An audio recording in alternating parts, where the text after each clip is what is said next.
दवा वा बदला, लेकिन खाना ठीक नहीं होगा, रोग तो रहते करेगा, चीनी का रोग खत्म नहीं है।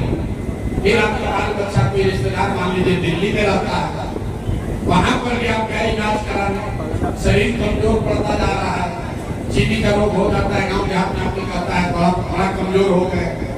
दिल्ली में भी बड़े डॉक्टर से दिखाया, डॉक्टर ने दवा बदल दी, कोई दूसरी दवा दे दी, लेकिन उसने भी यही कहा कि भाई सुबह में उठिए, टहलिए, संयम रखिए, चीनी मत खाइए, ज्यादा खाना मत खाइए। धीरे धीरे आप आते हैं गांव, अपने घर, अपने परिजनों को, अपने को ये बताते हैं जब मेरा जीवन ऐसे ही चलने वाला है, थोड़ा संयम से रहेंगे, ठीक से चलता रहेगा। आपने मान लिया कि इससे ज्यादा सुधार नहीं हो सकता। फिर कोई आपका मित्र आया और उसने बता दिया कि भाई एक डॉक्टर आए हैं, हरिद्वार में होम्योपैथी करते हैं, वहां जाइएगा तो आपका चीनी का रोग ठीक हो जाएगा। आप भागे भागे वहां पहुंचिएगा। मेरे भाई डॉक्टर साहब से मिले, डॉक्टर साहब ने कहा, डॉक्टर साहब ने बताया कि भाई चीनी का रोग ठीक तो हो सकता है, लेकिन मेरे पास जो दवा है वो 100% गारंटी नहीं है, 50% चांस है, ठीक हो भी सकता है, नहीं भी हो सकता है। आप अगर सहमत हो तो आप ट्राई करके देखते हैं। आप क्या कहिएगा? आप ये कहिएगा कि डॉक्टर साहब जरूर ट्राई कीजिए, चलिए 50% भी सही, शायद काम कर जाए।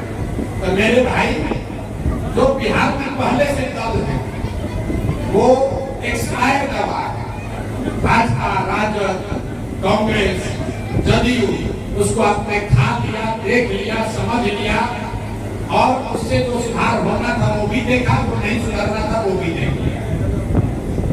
जब सुधार नहीं दवा जो काम कर भी सकती है और काम नहीं भी कर सकती, तय आपको करना है कि आप एक्सपायर दवा खाना चाहते हैं कि नया दवा ट्राई करना चाहते हैं। आप तय कर लो, आप तय कर लो। आपको मालूम है कि ये चारों दल है, इससे कुछ सुधार नहीं हुआ या बहुत थोड़ा सुधार हुआ, और उसके सामने एक नया दल है जिसमें आपको लग रहा है, कुछ लोग बता रहे हैं कि इसमें बड़ा सुधार हो भी सकता है, लेकिन आपके मन में कई गायब खासों को भरोसा करें, शायद सुधार न भी हो तो भी आपको क्या करना चाहिए? आपको ये करना, आप यही कहिएगा कि चलिए भैया कम से कम 50% तो चांस है, पहले वाले को तो देख लिए, जांच लिए, परख लिए, उसका कोई फायदा नहीं हुआ। तो आप तय कर लीजिए रामदेवी के लोग कि आपको नई दवा खानी है, नया दवा ट्राई करना है कि जो पुरानी एक्सपायर दवा है उसी के साथ अपना जीवन आप जाना चाहते हैं, तय आप कर लीजिए। प्रशांत किशोर के जीवन में उससे कोई फर्क नहीं पड़ता है। प्रशांत किशोर के यहाँ विधायक मंत्री बन के बालू और शराब का ठेका लेकर पैसा नहीं कमाना है, हमको उसकी जरूरत नहीं है। हम ये काम इसलिए कर रहे हैं, इसी धरती पर हम लोग का जन्म हुआ है, यहीं पर सरकारी विद्यालय में पढ़े हैं। बाबा हमारे बैलगाड़ी चलाते थे, बाबू जी हमारे डॉक्टर थे। अब भगवान की कृपा से कुछ जीवन में हासिल हो गया, तो हमको ऐसा लगता है कि इस धरती का कर्ज है। मेरे जैसे आदमी की अगर हिम्मत नहीं पड़ेगी तो किसकी हिम्मत पड़ेगी? आप ये सोच रहे हैं कि इस पूरे प्रयास का परिणाम क्या होगा? मेरे भाई, आपको परिणाम नहीं देखना है, आपको ये देखना है कि ये प्रयास होना चाहिए कि नहीं होना चाहिए। क्योंकि बिहार को सुधारने का जो प्रयास है, बिहार को सुधारने का प्रयास हम करें या आप करें, आज हो या 10 वर्ष के बाद हो, करना तो किसी न किसी बिहार के ही आदमी को पड़ेगा, ये आप निश्चित जानिए। तो आप तय कर लीजिए कि आपको उस प्रयास में साथ लेना है, ताकि उसके परिणाम की चर्चा करते करते जीवन बिताना है। बहुत लोग बता रहे भैया बड़ा कठिन काम है, ये तो बिहार में सुधार ही नहीं सकता है, जात मत में नहीं होगा, किसी भी हालत में कितना भी आप दिमाग वाले हैं नहीं सुधरेगा। तो मैं अक्सर कहता हूँ, आपने महाभारत में अभिमन्यु की कहानी सुनी होगी। अभिमन्यु चक्रव्यूह को भेद नहीं पाए, चक्रव्यूह को अभिमन्यु तोड़ नहीं पाए, उनको घेर कर मार दिया गया। लेकिन इतिहास अभिमन्यु की 100 गाथा को गाता है, अभिमन्यु की कहानी कहता है, अभिमन्यु की बात करता है, उसको घेर कर मारने वालों की चर्चा कोई नहीं करता।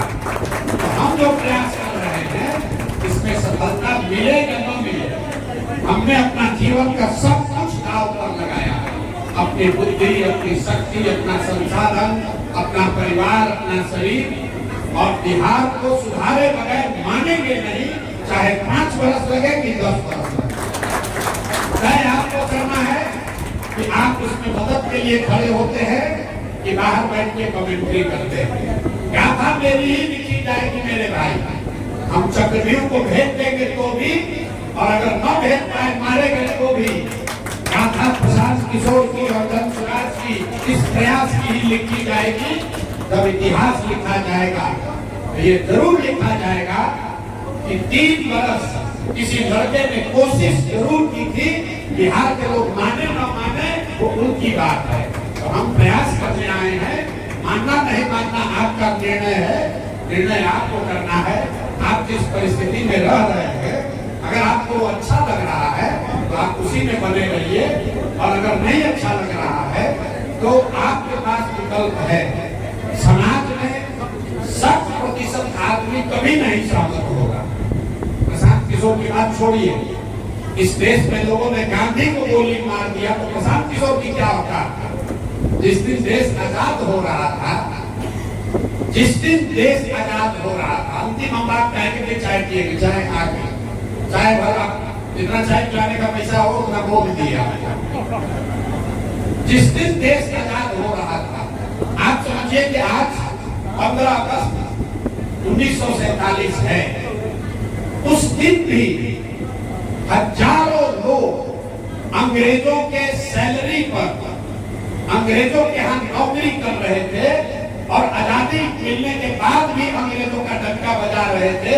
जिन लोगों ने आजादी दिलाई, आजादी के लिए कुर्बानी की, उन पर सवाल उठा रहे थे कि आजादी तो दिला लिए लेकिन चला नहीं पाओगे। तो भैया, सवाल करने वाला जीवन भर सवाल करेगा, जिसको सुधार करना है वो खड़ा होकर सुधार करेगा। आप तय कीजिए कि आपको सुधार करने वाले के साथ चलना है कि आपको सवाल करना है। निर्णय आपका है। चाय आ गई है, चाय आप भी पीजिए, अच्छी बात है, सवाल करते रहिए। मेरे से किया है, मुझे बहुत खुशी होगी। अगली बार कोई भाजपा का नेता आए तो उससे भी पूछिएगा कि 15 साल से हम लोग भाजपा को वोट दे रहे हैं। प्रशांत किशोर ने भी कंधा लगाया है मोदी को वहां पहुंचाने में। 15 साल में बटिहानी में मोदी जी ने फैक्ट्री क्यों नहीं लगाया, ये बता देना, ये पूछ लेना, तो मैं मानूंगा कि भैया आप समझदार लोग हैं। अभी मोदी जी आए मधुबनी, अभी मोदी जी आए मधुबनी। हम क्यों चर्चा कर रहे हैं? क्योंकि हमको मालूम है सब भाजपा का वोटर है, बहुत इसमें मोदी जी के भक्त लोग बैठे हैं। हम आप जितने भक्त, जब आप मोदी को जानते होंगे, उससे पहले हमने मोदी का झंडा बुलंद किया, तब आप मोदी को नहीं जानते। लेकिन मोदी जब आज मधुबनी में उन्होंने भाषण में कहा कि सहरसा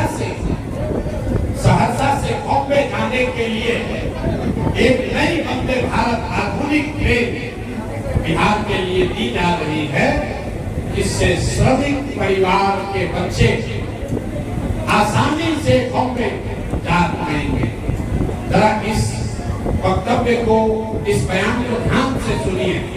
मोदी जी ने ये कहा कि आपके बच्चों के लिए, बिहार के बच्चों के लिए वो एक नया ट्रेन दे रहे हैं, जिस पर बैठकर आपके हमारे बच्चे गुजरात के फैक्ट्रियों में काम करने के लिए, मजदूरी करने के लिए जाएंगे। और हम लोग की चेतना इतनी मर गई है कि हम लोग उस पर ताली बजा रहे हैं। अरे भाई, मोदी ने तो 4 को ट्रेन दे दिया।